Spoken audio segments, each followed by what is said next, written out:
सुप्रिया श्रीनेत अगर सीरियसनेस होती तो वो आदमी पुलिस के हाथ होने के बाद पुलिस के हाथ से फरार कैसे हो जाता, उसके ऊपर इनाम रखने की नौबत कैसे आती?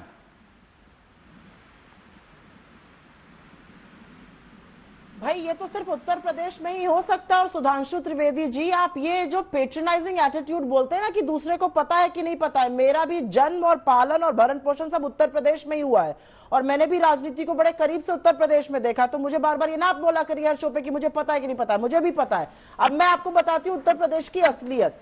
बलिया में दिन दहाड़े कैमरे पर भी कैद है कि कैसे एक आदमी एक व्यक्ति की हत्या कर देता है। 6 पुलिस वाले उसको घेरते हैं, गिरफ्तारी करते हैं, गिरफ्त में लेते हैं और वो भाग जाता है। अब आप पहले मुझे बताइए कि 6 पुलिस ऑफिसर्स की गिरफ्त से एक आदमी भाग कैसे जाता है, उसको भगाया जाता है, क्या पुलिस कल्प्रिट है कि नहीं है, पहली बात। दूसरी बात, विधायक महोदय तो चलो सुधांशु त्रिवेदी जी मान रहे हैं पहली बार कल्प्रिट नहीं है, ये तो सीरियल कल्प्रिट है। ये तो बड़ी ही बेहूदी, बदतमीजी और उल जलूल बातें औरतों के लिए कह चुके हैं, हाथरस तक के कान में इन्होंने कही।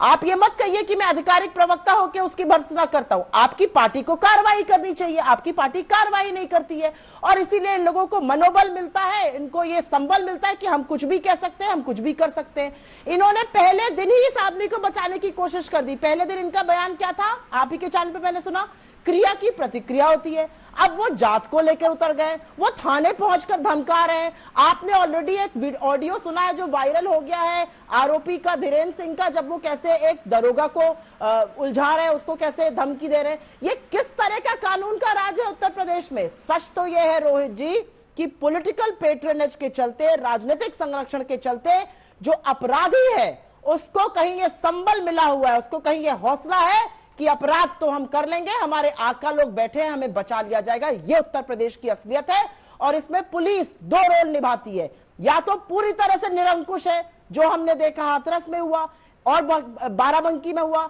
या पुलिस मूक दर्शक बन जाती है, राजनीतिक संरक्षण देने लगती है, उनके साथ निभाने लगती है, जैसा कि हमने यहां पर बलिया में देखा। तो 2 ही रोल निभा रही है पुलिस। लेकिन पुलिस की और प्रशासन की जिम्मेदारी सरकार की है, वो क्या कर रही है बताएंगे। 2 चीजें सुधांशु जी, एक ये सुरेंद्र सिंह जिनका जिक्र हो रहा है, वो कह रहे हैं मैं सड़क पे उतरूंगा जरूरत पड़ेगी तो, और आप अभी तक निंदा ही कर रहे हैं उनकी।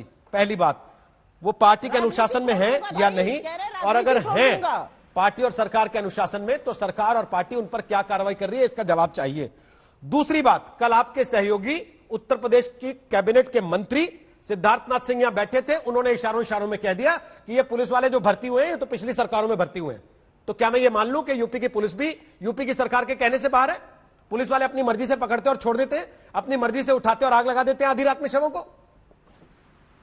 देखिए, मैं ये कहता हूं आज हमारी सरकार है तो जिम्मेदारी हमारी, कोई किसी भी सरकार के समय में हुआ हो, परंतु यह भी यथार्थ है कि पुलिस भर्ती घोटाला हाईकोर्ट के द्वारा उसकी जांच हुई थी।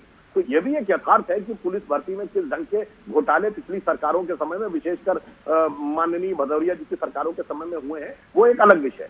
परंतु हम उस कारण से बचाव लेना नहीं चाहते। और अभी सुप्रिया जी ने एक बात कही कि अपराधियों को संरक्षण देकर स्थापित किया जाता है। आपको पता है सुप्रिया जी की इस देश के इतिहास में पहली बार किसी अपराधी को संरक्षण देकर कब राजनीति में स्थापित किया गया? और वो उत्तर प्रदेश की घटना थी और आप ही की महान पार्टी थी।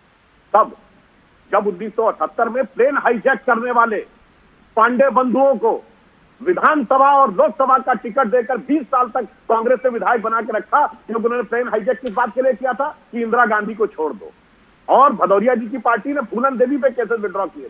मैं इसलिए ये नहीं कह रहा हूं कि मैं इस छोटी सी घटना का बचाव ले रहा हूं, मैं आपको बताना चाहता हूं कि ये जहर इन पार्टियों ने कितने गहन तरीके से, और इन्होंने कार्रवाई की बात कही सुप्रिया जी, मैं बिल्कुल जिम्मेदारी से कहता हूं कार्रवाई हुई है तो यह अनुचित है, पार्टी उस पर प्रभावी कार्रवाई करेगी, क्योंकि हमारे यहाँ जनप्रतिनिधियों यानी एमएलए और एमपी पर कार्रवाई की प्रक्रिया है जिसमें मिनिमम 15 दिन का समय है वगैरह। वो मगर ये बताइए, ये भारत से कश्मीर अलग हो जाना चाहिए, सैफुद्दीन सोज अपनी किताब में लिखते जम्मू कश्मीर अध्यक्ष की थी कार्रवाई। अफजल गुरु जिसको सुप्रीम कोर्ट ने कहा कि उसने देश की संसद पे हमला किया, उसके लिए शशि थरूर और मणिशंकर अय्यर ने कहा की थी कार्रवाई। आप बताइए ना, जिन लोगों ने सीधे देश को तोड़ने की बात कही, जिस समय 26/11 हाफिज सईद ने कराया और दिग्विजय सिंह ने कहा हाफिज सईद ने नहीं कराया, आरएसएस ने कराया, की थी कार्रवाई।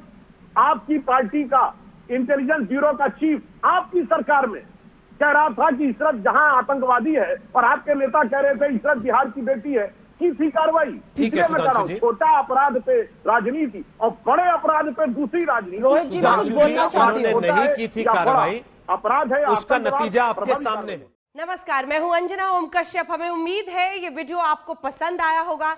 लेटेस्ट खबरों के लिए यूं ही देखते रहिए आज तक, और इस वीडियो के पसंद आने पर लाइक, शेयर एंड सब्सक्राइब करना ना भूलें।